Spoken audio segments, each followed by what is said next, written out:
Meditation by Marcus Aurelius. Read by 1 Minute Summary. This is the recording is a production of the 1 Minute Summary. The first book. 1. Of my grandfather Aurelius I have learned to be gentle and meek, and to refrain from all anger and passion. From the fame and memory of him that begot me, I have learned both shamefastness and manlike behavior. Of my mother I have learned to be religious and bountiful, and to forbear, not only to do, but to intend any evil. To content myself with a spare diet, and to fly all such excess as is incidental to great wealth. Of my great-grandfather, both to frequent public schools and auditories, and to get me good and able teachers at home. And that I ought not to think much, if upon such occasions I were at excessive charges. 2. Of him that brought me up, not to be fondly addicted to either of the two great factions of the coursers in the circus, called Prasini and Vanity, nor in the amphitheater partially to favor any of the gladiators or fencers as either the parmularii or the secutors. Moreover, to endure labor, nor to need many things, when I have anything to do it myself rather than by others, not to meddle with many businesses, and not easily to admit of any slander. 3. Of Diognetus, not to busy myself about vain things, and not easily to believe those things, which are commonly spoken, by such as take upon them to work wonders, and by sorcerers, or prestidigitators and impostors, concerning the power of charms, and their driving out of demons, or evil spirits, and the like. Not to keep quails for the game, nor to be mad after such things. Not to be offended with other men's liberty of speech, and to apply myself unto philosophy. Him also I must thank, that ever I heard first Bacchius, then Tandisus and Martianus, and that I did write dialogues in my youth, and that I took liking to the philosopher's little couch and skins, and such other things, which by the Grecian discipline are proper to those who profess philosophy. 4. To Rusticus I am beholding, that I first entered into the conceit that my life wanted some redress and cure, and then that I did not fall into the ambition of ordinary sophists, either to write tracts concerning the common theorems, or to exhort men unto virtue in the study of philosophy by public orations.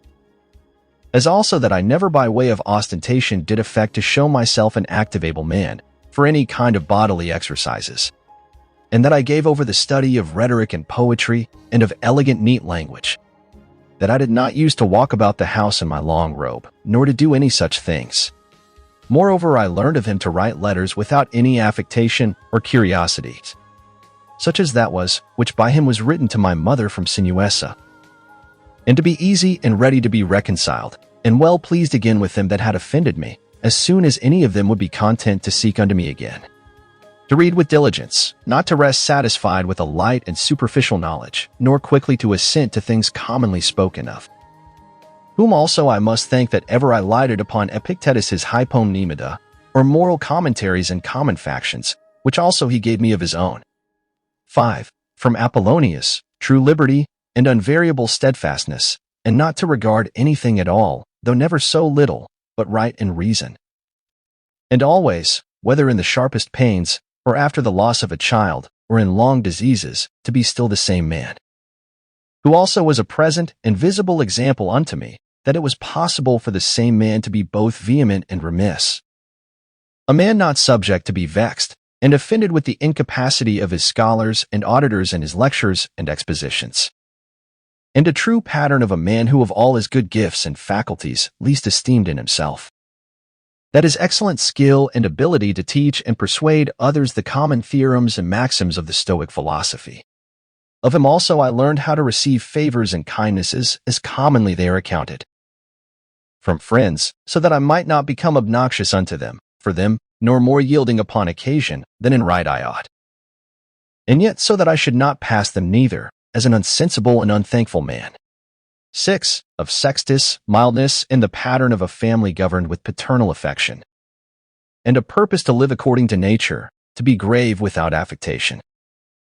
To observe carefully the several dispositions of my friends, not to be offended with idiots, nor unseasonably to set upon those that are carried with the vulgar opinions, with the theorems and tenets of philosophers, his conversation being an example how a man might accommodate himself to all men and companies, so that though his company were sweeter and more pleasing than any flatterer's cogging and fawning, yet was at the same time most respected and reverenced, who also had a proper happiness and faculty, rationally and methodically to find out and set in order all necessary determinations and instructions for a man's life. A man without ever the least appearance of anger or any other passion. Able at the same time most exactly to observe the Stoic apatheia or unpassionateness, and yet to be most tender-hearted, ever of good credit. And yet almost without any noise or rumor, very learned, and yet making little show. 7. From Alexander the Grammarian, to be unreprovable myself, and not reproachfully to reprehend any man for a barbarism, or a solecism, or any false pronunciation, but dexterously by way of answer, or testimony, or confirmation of the same matter to utter it as it should have been spoken, or by some other such close and indirect admonition, handsomely and civilly to tell him of it. 8.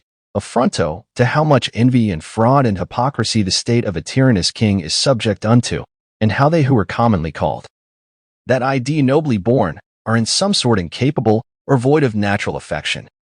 9. Of Alexander the Platonic, not often nor without great necessity to say, or to write to any man in a letter, I am not at leisure, nor in this manner still to put off those duties which we owe to our friends and acquaintances under pretense of urgent affairs. 10. Of Catullus, not to contemn any friend's expostulation, though unjust, but to strive to reduce him to his former disposition. Freely and heartily to speak well of all my masters upon any occasion, as it is reported of Domitius and Athenodotus, and to love my children with true affection. 11. From my brother Severus, to be kind and loving to all them of my house and family, by whom also I came to the knowledge of Thracia and Helvidius, and Cato, and Dio, and Brutus. He it was also that did put me in the first conceit and desire of an equal commonwealth, administered by justice and equality, and of a kingdom wherein should be regarded nothing more than the good and welfare of the subjects. Of him also, to observe a constant tenor, in the study and esteem of philosophy, to be bountiful and liberal in the largest measure. Always to hope the best, and to be confident that my friends love me, in whom I moreover observed open dealing towards those whom he reproved at any time, and that his friends might without all doubt or much observation know what he would, or would not. So open and plain was he. 12. From Claudius Maximus, in all things to endeavor to have power of myself, and in nothing to be carried about. To be cheerful and courageous in all sudden chances and accidents, as in sicknesses, to love mildness, and moderation, and gravity. And to do my business, whatsoever it be, thoroughly, and without querulousness. Whatsoever he said, all men believed him that as he spake, so he thought, and whatsoever he did, that he did it with a good intent.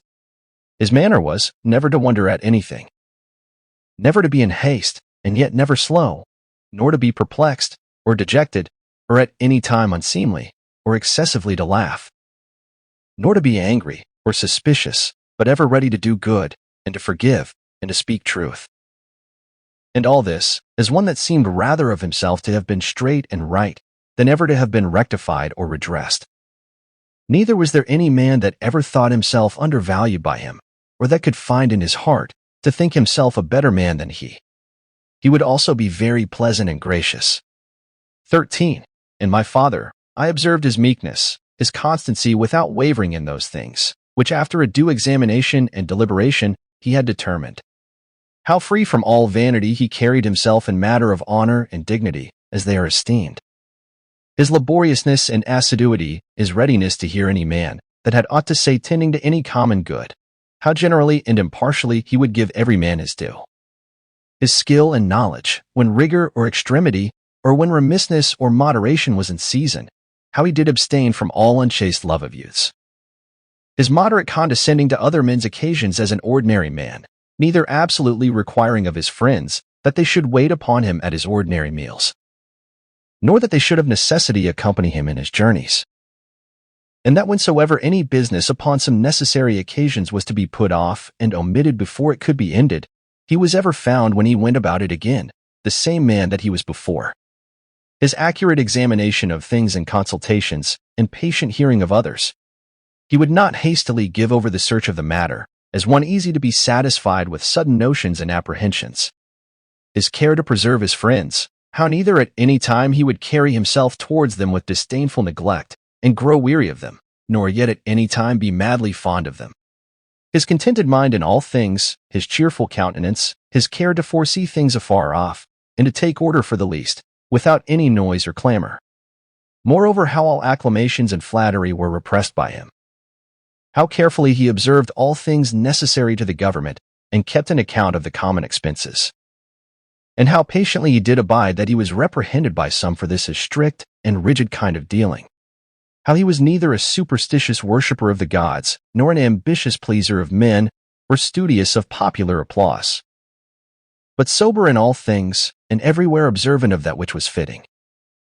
No affecter of novelties, in those things which conduce to his ease and convenience, without pride and bragging, yet with all freedom and liberty. So that as he did freely enjoy them without any anxiety or affectation when they were present, so when absent he found no one of them. Moreover, that he was never commended by any man, as either a learned acute man, or an obsequious officious man, or a fine orator, but as a ripe mature man, a perfect sound man. One that could not endure to be flattered, able to govern both himself and others. Moreover, how much he did honor all true philosophers, without upbraiding those that were not so, his sociableness, his gracious and delightful conversation, but never unto satiety. His care of his body within bounds and measure, not as one that desired to live long, or over-studious of neatness and elegancy, and yet not as one that did not regard it, so that through his own care and providence he seldom needed any inward physic or outward applications. But especially how ingeniously he would yield to any that had obtained any peculiar faculty, as either eloquence, or the knowledge of the laws, or of ancient customs, or the like.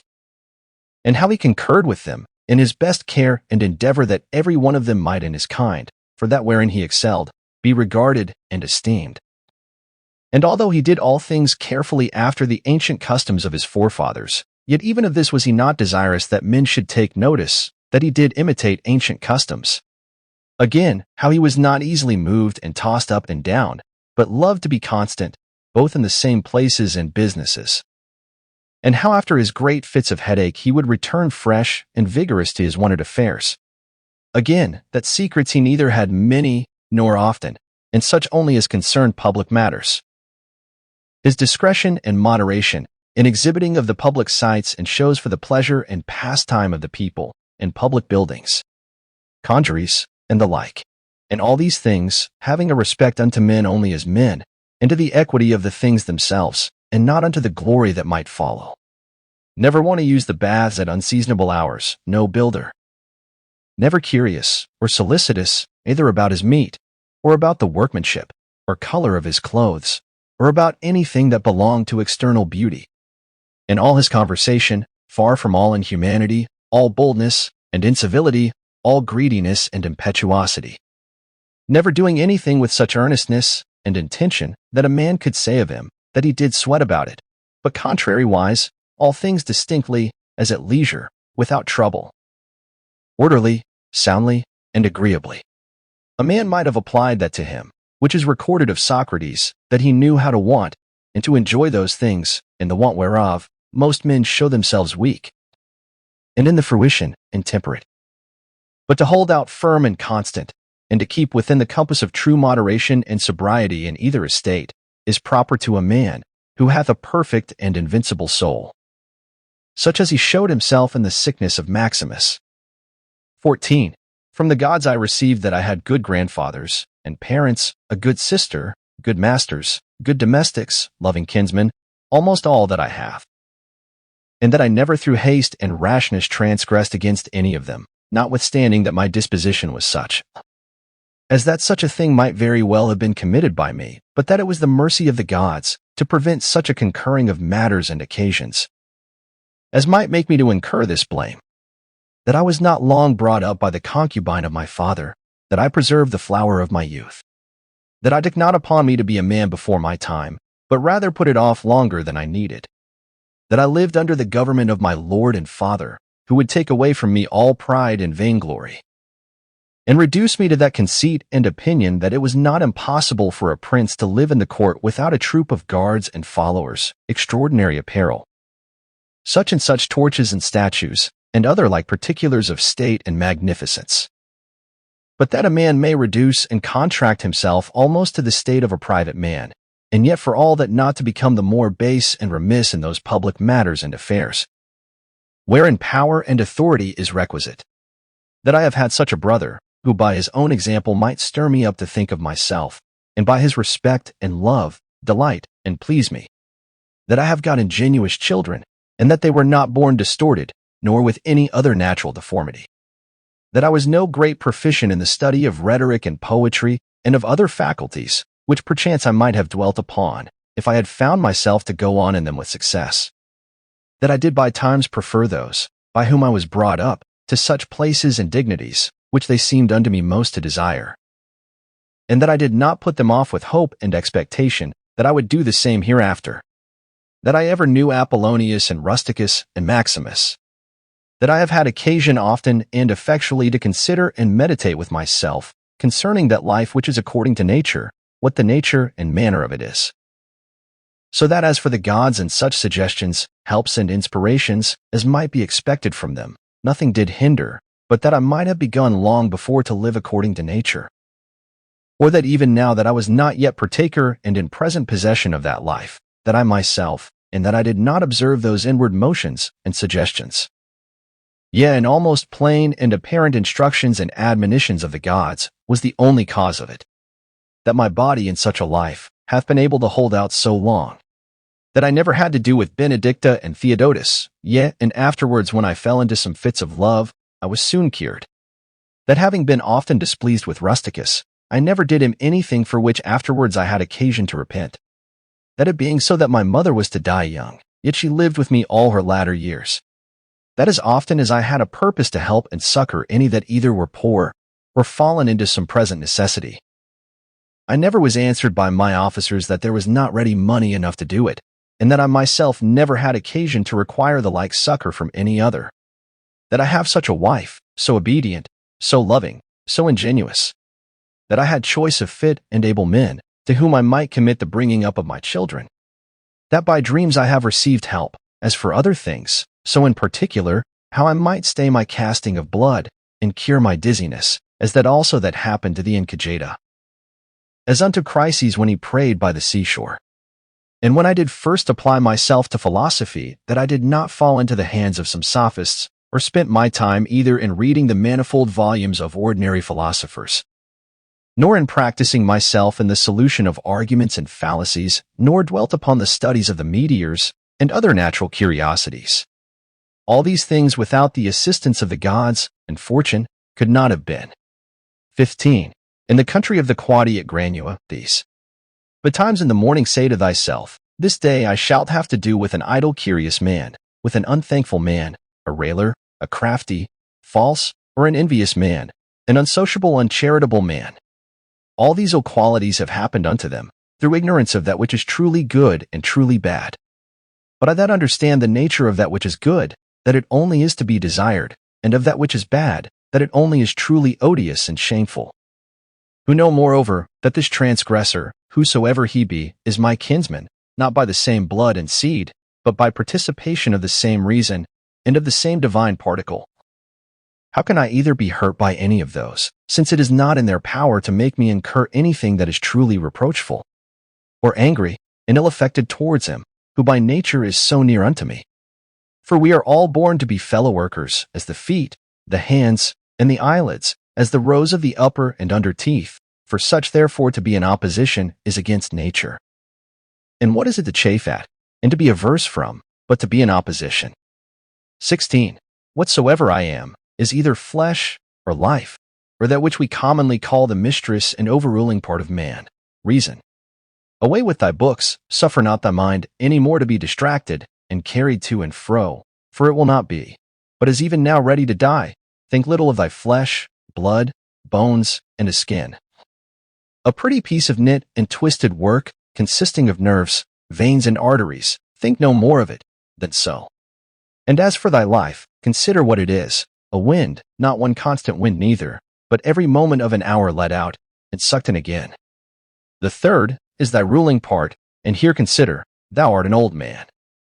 Suffer not that excellent part to be brought in subjection, and to become slavish. Suffer it not to be drawn up and down with unreasonable and unsociable lust and motions, as it were with wires and nerves. Suffer it not any more, either to repine at anything now present, or to fear and fly anything to come, which the destiny hath appointed thee. 17. Whatsoever proceeds from the gods immediately, that any man will grant totally depends from their divine providence. As for those things that are commonly said to happen by fortune, even those must be conceived to have dependence from nature, or from that first and general connection. And concatenation of all those things, which more apparently by the divine providence are administered and brought to pass. All things flow from thence, and whatsoever it is that is both necessary and conducing to the whole, and whatsoever it is that is requisite and necessary for the preservation of the general, must of necessity for every particular nature be good and beautiful. And as for the whole, it is preserved, as by the perpetual mutation and conversion of the simple elements one into another, so also by the mutation and alteration of things mixed and compounded. Let these things suffice thee. Let them be always unto thee, as thy general rules and precepts. As for thy thirst after books, away with it with all speed, that thou die not murmuring and complaining, but truly meek and well satisfied, and from thy heart thankful unto the gods,